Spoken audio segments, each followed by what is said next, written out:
नमस्कार दोस्तों।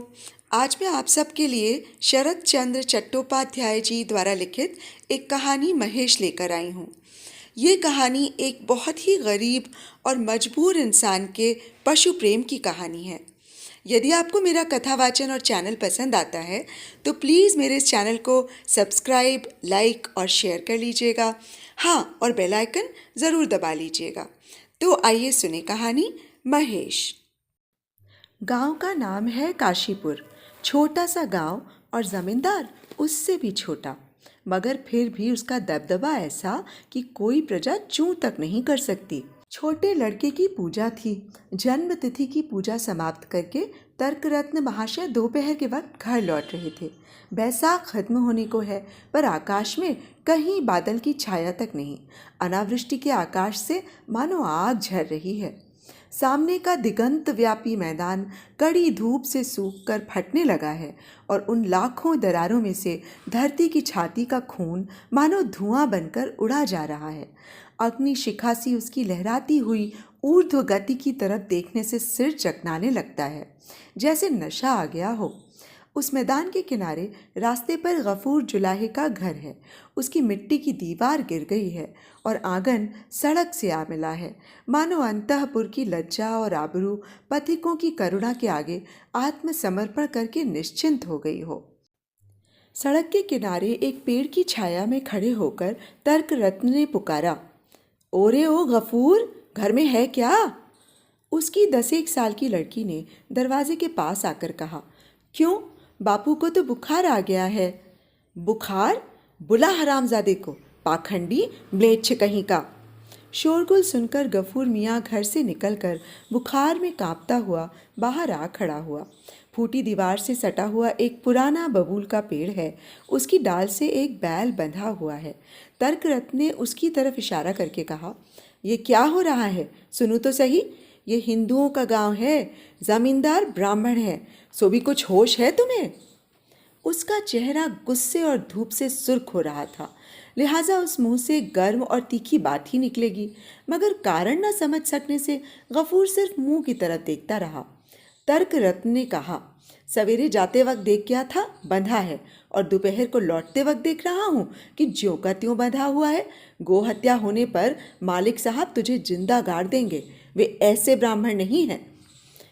क्या करूं पंडित जी महाराज, बड़ी लाचारी में पड़ गया हूँ। कई दिन से बुखार में पड़ा हूँ। पगहा पकड़कर थोड़ा बहुत चरा लाता सो होता नहीं, चक्कर खाकर गिर पड़ता हूँ। तो खोल दे, आप ही चढ़ाएगा।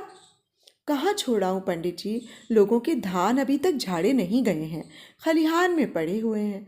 पुआल भी अभी तक ज्यों का त्यों पड़ा है, और मैदान वो तो सब सूख कर सफा चट हो रहा है। कहीं भी मुट्ठी भर घास नहीं। किसी के धान में मुंह मार दे, किसी का पुआल तहस नहस कर डाले तो ठीक नहीं। छोड़ूं तो कैसे छोड़ूं महाराज? तर्क रत्न ने जरा गर्म होकर कहा, नहीं छोड़ता तो कहीं छां में बांधकर 2 आंटी पुआल ही डाल दे, चबाया करेगा तब तक। तेरी लड़की ने भात नहीं रांधा, माड़ पानी दे दे, थोड़ा सा पी लेगा। गफूर ने कुछ जवाब नहीं दिया। निरुपाय की भांति तर्क रत्न के मुंह की तरफ देखता रहा। उसके मुंह से एक दीर्घ निश्वास निकल पड़ा। तर्क रत्न ने कहा, सो भी नहीं है क्या? पुआल सब क्या कर दिया? हिस्से में जो कुछ मिला था सो बेच बूझ कर पेटाए स्वाहा। बैल के लिए भी थोड़ा सा नहीं रखा, कसाई कहीं का। इस निष्ठुर अभियोग से गफूर की मानो जुबान ही बंद हो गई। क्षण भर बाद उसने आहिस्ता से कहा, जो कुछ हिस्से में मिला था सो मालिक साहब ने पिछले बकाया में रखवा लिया। रो बिलक कर हाथ पांव जोड़ के कहा, बाबू साहब हाकिम हैं आप, आपका राज्य छोड़कर भाग थोड़ी ही सकता हूँ। मुझे थोड़ा सा पुआल दे दीजिए। छप्पर छाना है, एक कोठरी है, बाप बेटी को रहना है। सो भी खैर इस साल ताड़ पत्तों से गुजर कर लूँगा, लेकिन मेरा महेश भूखों मर जाएगा। तर्क रत्न ने हंसकर कहा, ओफो, और आपने शौक से इसका नाम रख छोड़ा है महेश। हंसी आती है। मगर ये व्यंग्य गफूर के कानों में नहीं गया। वो कहने लगा, लेकिन हाकिम की मेहरबानी नहीं हुई। 2 महीने की खुराक लायक धान हम लोगों को दे दिया, लेकिन पुआल सब हिसाब में ले लिया। इस बेचारे को एक तिनका तक नहीं मिला। ये कहते कहते उसका गला भर आया, परंतु तर्करत्न को उस पर भी करुणा नहीं आई। बोले, अच्छा आदमी है तू तो, पहले से ले रखा है, देगा नहीं? जमींदार क्या तुझे अपने घर से खिलाएगा? अरे तुम लोग तो राम राज्य में बसते हो, आखिर कौम तो नीच ही ठहरी, इसी से बुराई करता फिरता है। गफूर ने लज्जित होकर कहा, बुराई मैं क्यों करने लगा महाराज? उनकी बुराई हम लोग नहीं करते, लेकिन दूँ कहाँ से, ये तो बताइए। 4 बीघे खेत हिस्से में जोतता हूँ, पर लगातार 2 साल अकाल पड़ गया। खेत का धान खेत में ही सूख गया। बाप बेटी को दोनों छाग भरपेट खाने को भी नहीं मिलता। घर की तरफ देखिए, वर्षा होती है तो बिटिया को लेकर एक कोने में बैठकर रात बितानी पड़ती है। पैर फैलाकर सोने की भी जगह नहीं। महेश की तरफ देखिए, हड्डियां निकल आई हैं। देना दीजिए महाराज, थोड़ा सा पुआल उधार दे दीजिए, 2-4 दिन इसे भरपेट खिला दूं। कहते कहते ही वह धप से ब्राह्मण के पैरों के पास बैठ गया। तर्करत्न महाशय तीर की तरह 2 कदम पीछे हटकर बोले, अरे मरे, छू लेगा क्या? नहीं महाराज, छूऊंगा क्यों, छूऊंगा नहीं। इस साल दे दीजिए महाराज, थोड़ा सा पुआल दे दीजिए। आपके यहाँ 4 टालें लगी हुई हैं, उस दिन मैं देख आया हूँ। थोड़ा सा दे देने से आपको कुछ मालूम भी ना होगा। बहुत सीधा जीव है, मुँह से कुछ कह नहीं सकता, सिर्फ टुकुर टुकुर देखता रहता है और आंखों में आंसू डालता रहता है। तर्करत्न ने कहा, उधार तो ले लेगा, पर अदा कैसे करेगा, सो तो बता। गफूर ने आशान्वित होकर व्यग्र स्वर में कहा, जैसे बनेगा वैसे चुका दूंगा महाराज जी, आपको धोखा ना दूंगा। तर्करत्न महाशय ने मुंह से एक प्रकार का शब्द करके गफूर के व्याकुल कंठ का अनुकरण करते हुए कहा, धोखा ना दूंगा, जैसे बनेगा चुका दूंगा। रसिक नागर बन रहा है, चल हट, रास्ता छोड़, घर जाना है, बहुत अबेर हो गई है। इतना कहकर मुस्कुराते हुए कदम बढ़ाया ही था कि अचानक डर से पीछे हटते हुए गुस्से में आकर कहने लगे, अरे मर, सींग हिलाकर मारने आ रहा है, सींग मारेगा? गफूर उठ खड़ा हो गया। पंडित जी के हाथ में फल फूल और भीगे चावलों की पोटली थी। उसे दिखाते हुए गफूर ने कहा, गंध मिल गई है ना इसे, इसी से खाने को मांगता है। खाने को मांगता है? ठीक, जैसा खुद गवार है वैसा ही बैल है। पुआल तो नसीब नहीं होता, केले चावल खाने को चाहिए। हटा हटा, रास्ते से एक तरफ हटाकर बांध। कैसे सींग है, किसी दिन किसी की जान ही ले ले। कहते हुए पंडित जी एक तरफ से बचकर निकल गए। गफूर उनकी तरफ से दृष्टि हटाकर कुछ देर तक महेश की तरफ एक टक देखता रहा। उसकी गंभीर काली आंखें वेदना और भूख से भरी हुई थीं। उसने कहा, तुझे मुट्ठी भर दिया नहीं, उन लोगों के पास बहुत है, फिर भी देते नहीं किसी को, ना दे। कहते कहते उसका गला रूंध आया और आंखों से टप टप आंसू बहने लगे।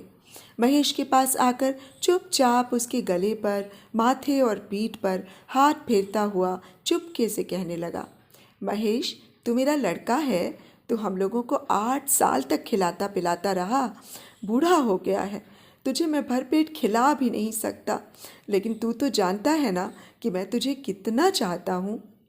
महेश ने इसके उत्तर में सिर्फ गर्दन बढ़ाकर आराम से आंखें मींच लीं। गफूर अपने आंसू महेश की पीठ पर पोंछता हुआ उसी तरह अस्फुट स्वर में कहने लगा, जमींदार ने तेरे मुंह का कौर छीन लिया। मसान के पास जो चढ़ने की जगह थी उसे भी पैसे के लोभ से ठेके पर उठा दिया। ऐसे अकाल में तुझे कैसे जिलाए रखूं, बता। छोड़ देने से दूसरों की टाल पर मुंह मारेगा, लोगों के केले के पेड़ तोड़कर खा जाएगा। तेरे लिए अब मैं क्या करूं? देह में अब मेरे ताकत भी नहीं। गांव का अब कोई तुझे नहीं चाहता। लोग कहते हैं अब तुझे बेच देना चाहिए। मन ही मन शब्दों के उच्चारण करते ही उसकी आंखों से टप टप आंसू गिरने लगे। उन्हें हाथ से पोंछकर वो इधर उधर देखने लगा। फिर फूटे घर के छप्पर से थोड़ा सा पुराना मैला पुआल खींच लाया और उसे महेश के सामने रखकर धीरे से कहने लगा, ले जल्दी से थोड़ा बहुत खा ले, देर होने से फिर। बापू, क्यों बिटिया, आओ भात खा जाओ। कहती हुई अमीना घर से निकलकर दरवाजे पर आ खड़ी हुई। क्षण भर देखकर उसने कहा, महेश को फिर चप्पर का पुआल खिला रहे हो बापू? ठीक इसी बात का उसे डर था। लज्जित होकर बोला, सड़ा सड़ाया पुआल है बिटिया, अपने आप झरझर के गिर रहा था। मैं जो भीतर से सुन रही थी बापू, तुम खींच के निकाल रहे थे।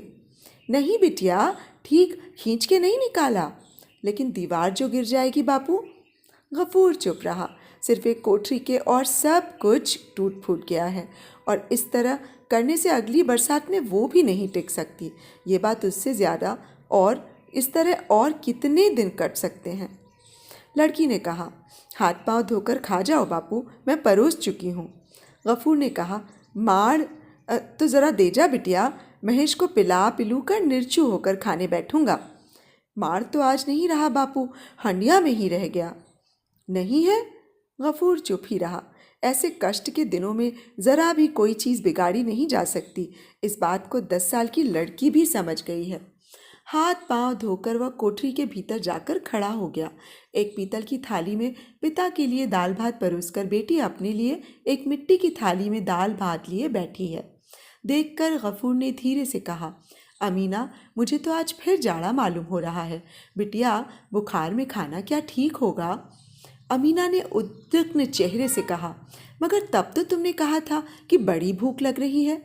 तब शायद बुखार नहीं था ना बिटिया? तो उठा के रख दूं, शाम को खा लोगे? गफूर ने सिर हिलाकर कहा, मगर ठंडा भात खाने से तबीयत और भी खराब हो जाएगी अमीना। अमीना ने कहा, तो फिर? गफूर ने न जाने क्या सोच विचार कर सहसा इस समस्या की मीमांसा कर डाली। बोला, एक काम करो ना बेटी, ना हो तो महेश को खिला दो, रात को फिर मेरे लिए मुट्ठी भर नहीं बना सकोगी? उत्तर में अमीना ने मुंह उठाकर क्षण भर चुपचाप पिता के मुंह की ओर देखा, फिर सिर झुकाकर धीरे से बोली, हाँ बना लूंगी बापू। गफूर का चेहरा सुर्ख हो उठा। बाप और बेटी में ये जो थोड़ा सा मायाचारी का अभिनय हो गया, उसे इन दो प्राणियों के सिवा शायद किसी और ने एक जन अंतरिक्ष में रहकर देख लिया था। 5-7 दिन बाद एक दिन बीमार गफूर चिंतित चेहरे से अपने आंगन में बैठा था। उसका महेश कल से अभी तक लौटा ही नहीं। खुद वो कमज़ोर है, इसलिए अमीना उसे सवेरे से चारों तरफ ढूंढती फिर रही है। दिन छिपने से पहले उसने पास आकर कहा, सुना है बापू, मानिक बाबू ने महेश को थाने में भिजवा दिया है। गफूर ने कहा, चल पगली। हाँ बापू, सच। उनके नौकर ने मुझसे कहा कि अपने बाप से जाके कह दे दरियापुर के मवेशी खाने में ढूंढे जाकर। क्या किया था उसने? उनके बगीचे में घुसकर उसने पेड़ पौधे बर्बाद कर दिए थे। गफूर सन्न होकर बैठा रहा। महेश के संबंध में उसने अनेक प्रकार की दुर्घटनाओं की कल्पना की थी, पर ऐसी आशंका उसे नहीं थी। वो जैसा निरीह है वैसा ही गरीब, लिहाजा कोई पड़ोसी उसे इतनी बड़ी सज़ा दे सकता है, इस बात का डर उसे नहीं था। खासकर मानिक घोष से तो उसे बिल्कुल नहीं, जो कि गऊ और ब्राह्मणों पर भक्ति करते थे और उनकी ये भक्ति अन्य गांवों तक प्रसिद्ध है। ऐसी आशा नहीं थी उनसे। लड़की ने कहा, दिन तो छुपा आता है बापू, महेश को लाने नहीं जाओगे? गफूर ने कहा, नहीं, लेकिन उसने तो कहा कि 3 दिन के भीतर नहीं छुड़ाने से पुलिस वाले उसे गौहट्टी में बेच डालेंगे। गफूर ने कहा, बेच डालने दे। गौहट्टी ठीक क्या चीज़ है, अमीना इस बात को जानती नहीं थी, परंतु महेश के संबंध में उसका उल्लेख होते ही उसका बाप कैसा विचलित हो उठता है, इस बात को उसने बहुत देखा था। परंतु आज वो और कोई बात न कहकर चुपचाप धीरे से चला गया। रात को अंधेरे में छिपकर गफूर बंशी की दुकान पर जाकर बोला, चाचा, आज 1 रुपया देना होगा। कहते हुए उसने अपनी पीतल की थाली बंशी के बैठने के माचे के नीचे रख दी। इस चीज़ की तौल वगैरह से बंशी परिचित था। पिछले 2 सालों में उसने इसे 5-6 दफ़े गिरवी रखकर 1-1 रुपया दिया है, इसलिए आज भी उसने कोई आपत्ति नहीं की। दूसरे दिन फिर महेश अपने स्थान पर बंधा दिखाई दिया। वही बबूल का पेड़, वही रस्सी, वही खूंटी, वही रीति नांद और वही क्षुधातुर काली आंखों की सजल उत्सुक दृष्टि। एक बूढ़ा सा मुसलमान उसे अत्यंत तीव्र दृष्टि से देख रहा था। पास ही एक किनारे दोनों घुटने मिलाए गफूर चुपचाप बैठा था।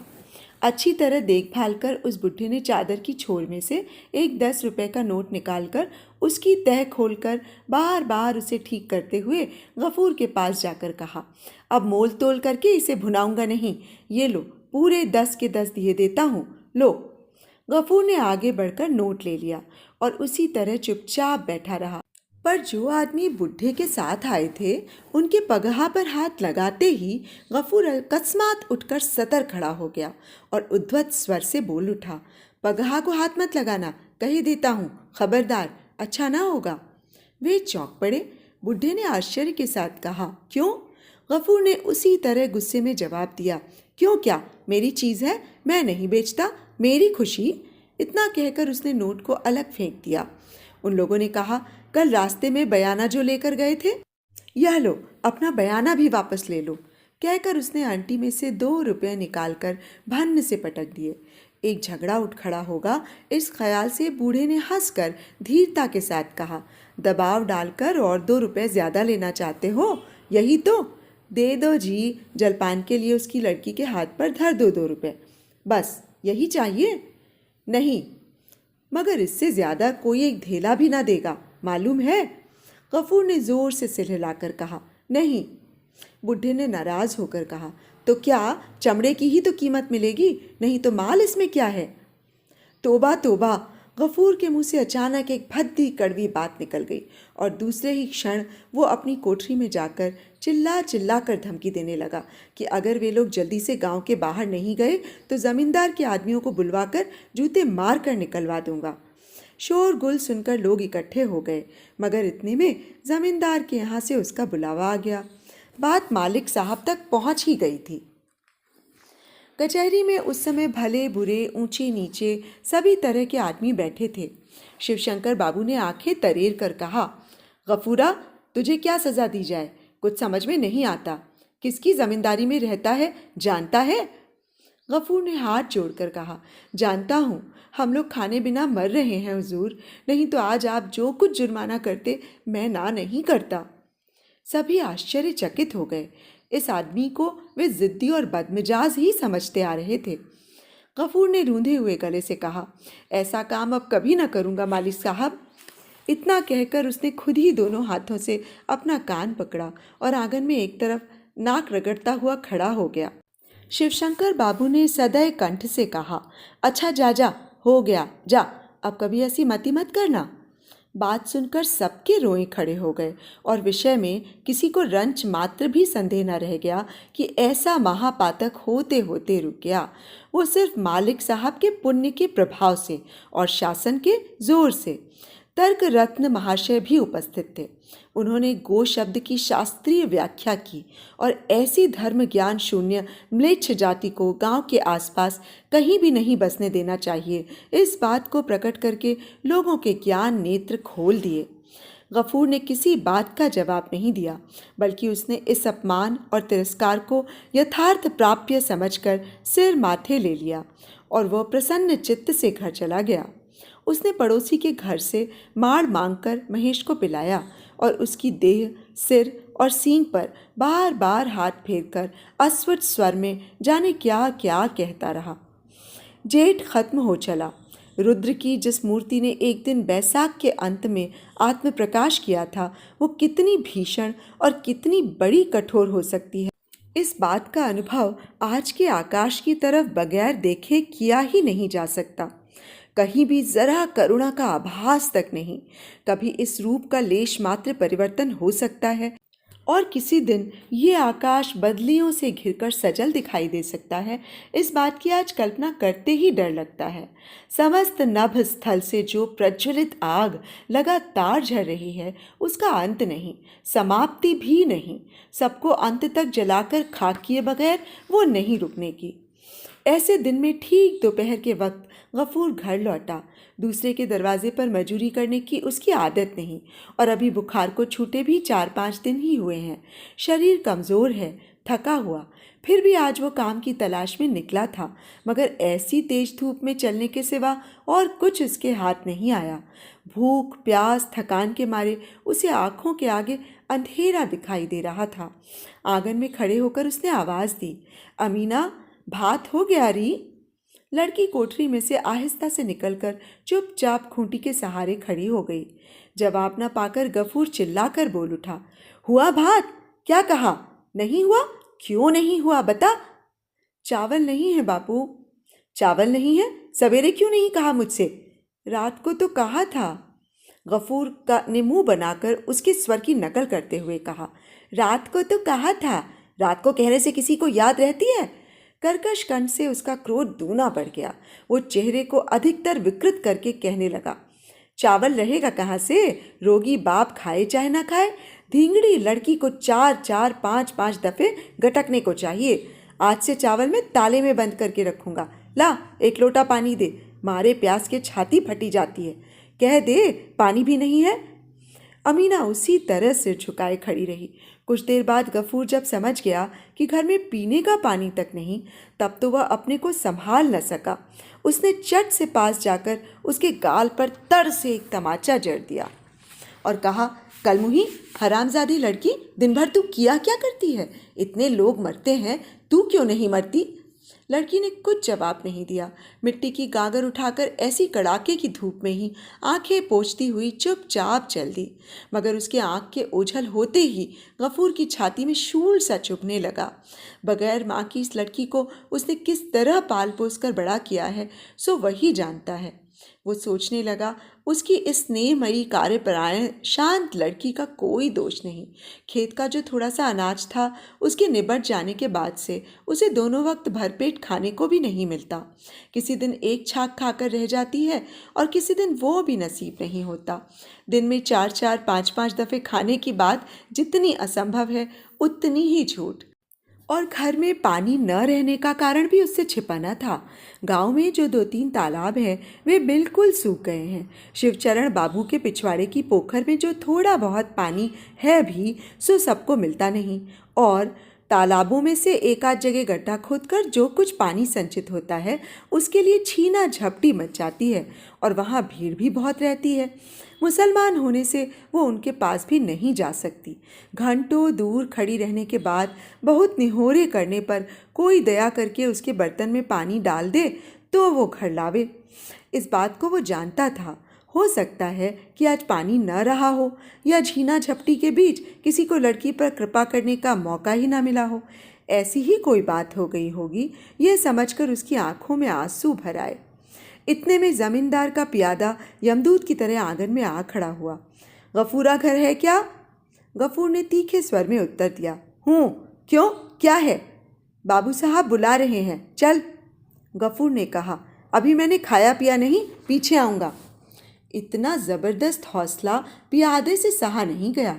उसने एक भद्दा संबोधन करके कहा, बाबू का हुक्म है जूता मारते मारते घसीट ले आने का। गफूर दूसरी बार अपने को भूल गया। उसने भी एक कटु शब्द का उच्चारण करते हुए कहा, महारानी के राज्य में कोई किसी का गुलाम नहीं है, लगान देकर रहता हूँ, मुफ्त नहीं, मैं नहीं आता। मगर संसार में इतने छोटे के लिए इतने बड़े की दुहाई देना सिर्फ व्यर्थ ही नहीं बल्कि विपत्ति का भी कारण है। यह खैर हुई कि इतना क्षीण कंठ उसके कानों में पहुंचा नहीं, नहीं तो उनके मुंह का अन्न और आंखों की नींद ही जाती रहती। इसके बाद क्या हुआ विस्तार से कहने की ज़रूरत नहीं, लेकिन घंटे भर बाद जब वो ज़मींदार के सदर से लौटकर चुपचाप पड़ा रहा, तब उसका मुंह और आंखें सब फूल रही थीं। उसकी सजा का प्रधान कारण है महेश। उसके घर से बाहर निकलने के बाद ही वह पगड़ा तोड़कर भाग खड़ा हुआ और ज़मींदार के सहन में जाकर उसने फूलों के सारे पौधे नष्ट कर डाले। अंत में पकड़ने की कोशिश की गई तो वह बाबू साहब की छोटी लड़की को पटक कर भाग गया। ऐसी घटना ये पहले ही पहल हुई हो सो बात नहीं, इसके पहले भी हुई है, पर गरीब होने से माफ़ कर दिया जाता था। परंतु प्रजा होकर उसका ये कह देना कि वो लगान देकर रहता है और किसी का गुलाम नहीं, ज़मींदार से किसी भी तरह सहा नहीं गया। वहाँ उसने पिटने और बेइज्जत होने का ज़रा भी प्रतिवाद नहीं किया। सब कुछ मुंह बंद करके सह लिया और घर आकर भी उसी तरह मुंह बंद करके पड़ा रहा। भूख प्यास की बात उसे याद ही नहीं रही, लेकिन छाती के भीतर मानो आग सी जलने लगी। इस तरह कितनी देर बीत गई उसे कुछ होश नहीं। परंतु आंगन से सहसा अपनी लड़की का आर्द्र कंठ कान में पड़ते ही वो तड़ाक से उठ खड़ा हो गया और लपका। बाहर जाकर देखता क्या है कि अमीना जमीन पर पड़ी है और उसकी फूटी गागर से पानी झर रहा है और महेश मिट्टी पर मुंह लगाए मानो मरुभूमि की तरह पानी सोख सोख कर पी रहा है। आंखों के पलक नहीं गिरे, गफूर का होश हवास जाता रहा। मरम्मत के लिए कल वह अपने हल का सिरा खोलकर रख गया था। उसी को दोनों हाथों से उठाकर उसने महेश के झुके हुए माथे पर जोर से दे मारा। एक बार, सिर्फ एक बार महेश ने मुंह उठाने की कोशिश की। उसके बाद उसका भूखा प्यासा कमजोर शरीर जमीन पर लुढ़क पड़ा। आंखों से आंसुओं की कुछ बूंदें कनपटियों की तरफ लुढ़क पड़ी और कान से थोड़ा सा खून भी बह निकला। 2-3 बार सारा शरीर थर थर कर कांप उठा। फिर सामने और फिर पीछे के पैर जहां तक तन सकते थे तन कर महेश ने अंतिम श्वास छोड़ दी। अमीरा रो उठी, बोली, क्या किया बापू, महेश तो अपना मर गया। गफूर टस से मस न हुआ, ना कुछ जवाब दिया, सिर्फ निर्निमेष दृष्टि से सामने पड़े हुए महेश की निमेषहीन गंभीर काली आंखों की तरफ देखता हुआ पत्थर की तरह निश्चल खड़ा रहा। 2 घंटे के भीतर खबर पाकर दूसरे गांव के मोची आ जुटे और महेश को बांस में बांधकर बीहड़ की तरफ ले चले। उनके हाथों में पैने चकते हुए छुरे देखकर गफूर सिहर उठा। चट से उसने आंखें मींच लीं। उसके मुंह से एक लफ्ज तक नहीं निकला। मोहल्ले के लोग कहने लगे, तर्क रत्न जी से व्यवस्था लेने के लिए जमींदार ने आदमी भेजा है। प्रायश्चित का खर्च जुटाने में अब तेरा घर द्वार तक बिक जाएगा। गफूर ने इन सब बातों का कोई जवाब नहीं दिया। वो घुटनों पर मुंह रखकर चुपचाप बैठा रहा। बहुत रात बीते गफूर ने लड़की को जगाकर कहा, अमीना चल, हम लोग चले यहाँ से। वो बरामदे में सो रही थी। आंखें मीटती हुई उठकर बैठ गई। बोली, कहाँ बापू? गफूर ने कहा, फुलवाड़ी की जूट मिल में काम करने। लड़की आश्चर्य में पड़ गई और बाप का मुंह ताकने लगी। इसके पहले बड़े से बड़े दुख में भी उसका बाप जूट मिल में काम करने को राजी ना हुआ था। कह दिया करता था कि वहाँ धर्म नहीं रहता, लड़कियों की इज्जत आबरू नहीं रहती इत्यादि। गफूर ने कहा, अब देरी मत कर बिटिया, बहुत दूर पैदल चलना है। अमीना पानी पीने का लोटा और पिता के खाने की पीतल की थाली साथ में ले रही थी, पर गफूर ने मना कर दिया। ये सब रहने दे बिटिया, ये सब रहने दे बिटिया, इनसे अपने महेश का प्रायश्चित होगा। अंधकार में गंभीर निशीथ में गफूर लड़की का हाथ पकड़कर घर से निकल पड़ा।